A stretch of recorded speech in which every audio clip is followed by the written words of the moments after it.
It's always a difficult task to come straight after somebody like the other Michael Jackson, with all his energy, with all his passion. It's quite a challenge. Yet, I hope that this next 45 minutes will maybe take you a little bit further into what to do, some experiences working within this field, which I'm going to share with you. The title of my presentation is Social Media, Shifting the Balance of Power, and that is something which we have addressed over the past few days without really digging into it, and that's my challenge to do that for the next hour.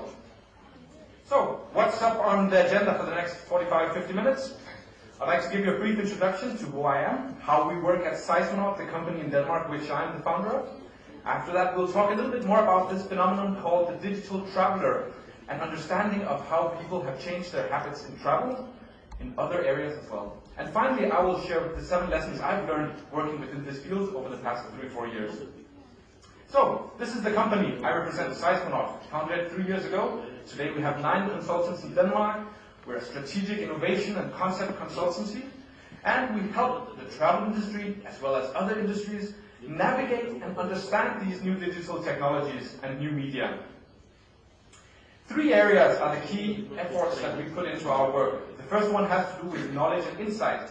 There's a strong demand from businesses to have a company that can be their radar, who can see all these small things happening around them and help them navigate this new situation.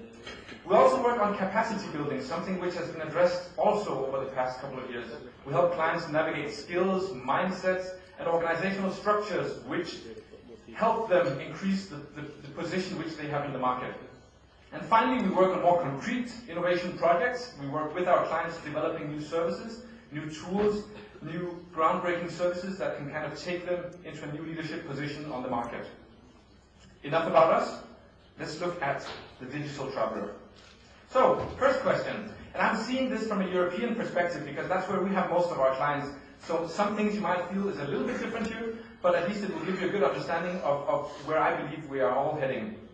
What's the most important information source when planning a holiday today? Anybody with a suggestion on that? Internet, any more precisely? Maybe you can ask a friend. Somebody said Google. Correct. A big study which was just published a few months ago with 50,000 Europeans being questions about their travel habits. And these are the Europeans that will come to your region as well. Answered google.com. Google is the entrance to the internet for more and more people today. And there's no way around it. We have to acknowledge the fact that Google is an important thing that we must make a strategy towards. So, how many % do you think of all web searches in Europe today start at Google? Any guesses? 80, 40, 75%. 75% of all Europeans who start off on the internet start on Google and start by searching on Google. Now, YouTube. Google acquired YouTube, and YouTube is one of their golden eggs, so to say. A very successful service that enables us to use video on our websites. How many videos are viewed on YouTube every 24 hours? Millions. Over 1 billion videos are being viewed on YouTube every 24 hours. Yes, that's one with a whole lot of zeros afterwards. Every single day are being viewed on YouTube. That just shows the power of these tools that Google have acquired and the way that Google are leading us in the direction we have to somehow adapt a mindset towards. Now, the interesting thing with this study, which I mentioned before, was if you look at the top 7 or 8 areas mentioned in this study, they all had to do with online information. Travelers today don't use brochures. Travelers today don't use travel catalogs. I can't remember when last I went into a travel store and got a brochure about the destination I wanted to visit. And yet, still I see a lot of the clients we work with who spend their marketing budgets down here at the bottom of the list. In Denmark, it's obvious, even a place where we ought to understand this with an innovative society that we praise us as one of the leading countries in the world, between 70 and 80% of marketing budgets are still being spent on brochures, on catalogs, on printed materials which in no way help their business. So, where and how do you plan to spend your budgets in 2011? And I like what Michael suggested, that we take it in small steps, but we need to get it started. We need to start moving into this new digital scene. Something has changed. As this cartoon from the New York Times said, "Dear Andy, how have you been? Your mother and I are fine. We miss you. Please sign off your computer and come downstairs for something to eat." is where we broadcast something out. No, the internet is interactive. Things can go two ways. So, it's time we move away from this broadcast mentality. It's time we start thinking that we can always control the message. It's time we start using a dialogue-based marketing method where we go into dialogue with our customers, where we meet them, where we call them by our names, as Michael also mentioned before. Look at this one on TripAdvisor, a search I did the day before yesterday, where questions were being asked about if it was safe for female travelers to visit Beirut. This is where the destination Beirut people should step in and be present. This is where they should be guiding travelers to Beirut. So, gone are the days when handwritten comment cards would reside at the bottom of a dusty box in the lobby. Even though I must admit I actually saw one of those in the reception here today. I wonder who reads whatever comes into them. Only to be read by the hotel manager and maybe hidden away if it was a little bit too negative. Today, travelers, they share their experiences online. They share it with pictures on Flickr.com. A search on Beirut showed up, I think, 18,000 pictures put on Flickr.com on Beirut alone. They do blog posts on WordPress, sharing their findings about what to see, what to do, what to know about visiting a city like Beirut. And they share videos on YouTube. 23,200 videos on YouTube had the tag Beirut. They share reviews, as Michael mentioned, on TripAdvisor. Both, if they like what they see, they will share it. And if they don't, they will even have it out faster. So, what does all this sum up to? Well, it sums up to that we live in an age in media that a single voice can have just as much power and relevance on the web as a major network, as a major media network.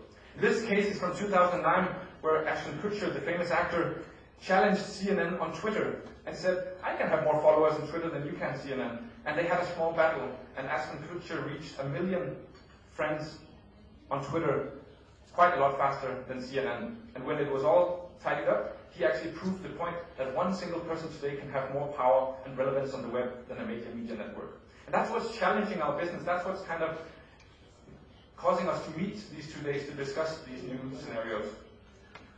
So, let's move on to the more practical side of this presentation and some of the lessons that we've learned working with travel and tourism over the past years. First one, we need to start monitoring our brands online. We need to start following what people are saying about us online. Maybe some of you remember in the old days it was possible to buy a service where people would cut out articles from newspapers, put them in an envelope, and send us the envelope with these articles where our company name was mentioned. This was a very big service in many countries that many companies used to stay ahead on the understanding of what was being written about them. Once a week you would get a package and everybody at the office was looking forward to opening it up, seeing which articles had mentioned the company over the past week. And this was a strategic part of what was being done to monitor the business's brand, in this case in the newspapers. Today we need to start monitoring our brands online. And there are free services that can get you started. Google Alerts is one. A simple service where you write in the keywords or key phrases that somehow relate to your business. And once a day, once a week, once a month, whenever you wish it, an email will be sent to you with links to all the websites which have mentioned your business. Simple, easy, free. Second, we need to start beginning to listen more to our customers. I think this has been mentioned before by both Michael and Damien, that we need to listen to our customers and we need to understand their new reality. Let me share a campaign which we did some 6-8 months ago for Visit Denmark, the official destination marketing organization in Denmark. We called it 48 Hours in Denmark. Basically, we were trying to bring in some digital natives, thereby meaning digital travelers who really use these digital tools in their travels, to understand their mindsets, to understand how they challenge the traditional marketing being done by Visit Denmark for tourists. So, we set up a website. We offered a competition where people could win 48 hours with everything paid in Denmark. Flight tickets, restaurants, amusements, whatever they wanted to do, we would be happy to serve them for 48 hours in Denmark. We used Twitter to spread out the message about this competition. We set up a Twitter profile where we told our friends and followers about this great possibility to come and spend 48 hours in Denmark. We went on Facebook. We marketed this challenge or this competition on Facebook, telling this network and all the people there that there was an opportunity to win 48 hours in Denmark. We went on travel communities where travelers gathered around a certain travel interest and we shared the